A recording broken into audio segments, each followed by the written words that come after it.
আজকে গুঁড়ো দুধ দিয়ে ভীষণ টেস্টি একটা মালাই ডেজার্ট তৈরি করে দেখাবো। নরম কোমল মোলায়েম এই ডেজার্টটা মুখে দিলেই কিন্তু মিলিয়ে যায়। ভীষণ টেস্টি, একবার তৈরি করলে এটা বারবার তৈরি করে খেতে ইচ্ছে করবে। প্রথমেই আমি একটা হাঁড়িতে 2 কাপ পরিমাণ পানি দিয়ে নিচ্ছি, আর যেই কাপ দিয়ে পানি দিয়েছি ওই সেম কাপ দিয়েই দিয়ে নিয়েছি 1 কাপ পরিমাণ গুঁড়ো দুধ, 1/2 কাপ পরিমাণ চিনি দিচ্ছি, আর আগার আগার পাউডার দিচ্ছি 1 চা চামচ পরিমাণ। আগার আগার পাউডার যে কোনো তরল বা লিকুইড জিনিসকে জমাট বাঁধতে সাহায্য করে। আজকে আমি আগার আগার পাউডার দিয়ে এই ডেজার্টটা তৈরি করছি, তবে আপনারা চাইলে এর পরিবর্তে চায়না গ্রাসও ব্যবহার করতে পারেন। এখন সব কিছুকে ভালো করে নেড়ে মিক্স করে নিব। এটাকে আমি ততক্ষণ পর্যন্ত মিক্স করব যতক্ষণ না আগার আগার পাউডারটা ভালো করে দুধের সাথে মিলে যায়।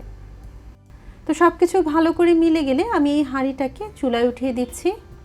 এরপর চুলা লো মিডিয়ামের মাঝামাঝি রেখে অনবরত নেড়ে এটাকে আমি জাল করব প্রায় মিনিট 5 মতো।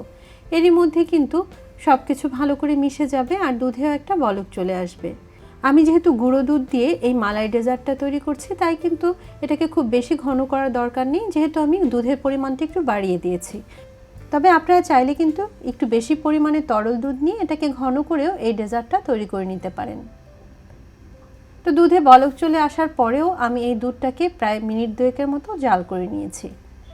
এখন এর মধ্যে আমি 1 চা চামচ পরিমাণ ভ্যানিলা এসেন্স দিয়ে নিচ্ছি। তারপর এটাকে ভালো করে নেড়ে মিশিয়ে নিয়ে আরও মিনিট খানেকের মতো জাল করে এটাকে চুলা থেকে উঠিয়ে নিচ্ছি। এটাকে চুলা থেকে নামিয়ে নিয়েই সরাসরি যেই পাত্রে আমি ডেজার্টটাকে বসাবো সেই পাত্রে এটাকে ঢেলে দিব। এবারে উপর থেকে কিছুটা বাদাম কুচি দিয়ে এই ডেজার্টটাকে সাজিয়ে দিচ্ছি।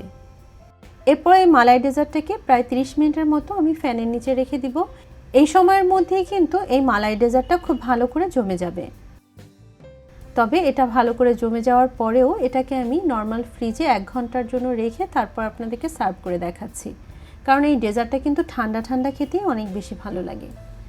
এখন আমি এই ডেজার্টটাকে ডিমোল্ড করছি। দেখুন আমার ডেজার্টটা কত সুন্দরভাবে জমে গিয়েছে। আমি হাত দিয়ে এটাকে উঠিয়ে নিয়েছি, তারপরেও কিন্তু এটা ভাঙেনি।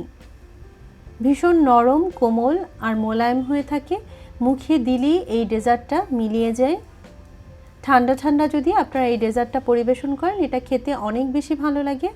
অবশ্যই আপনারা বাসায় তৈরি করবেন। এই রমজানের ইফতারিতে ঠান্ডা ঠান্ডা এই মালাই ডেজার্টটাকে তৈরি করে পরিবেশন করতে পারেন। আমি একটু কেটে দেখাচ্ছি, দেখুন এটা কতটা নরম হয়েছে। চাইলে আপনারা আসছে ঈদেও এই ডেজার্টটা তৈরি করতে পারেন।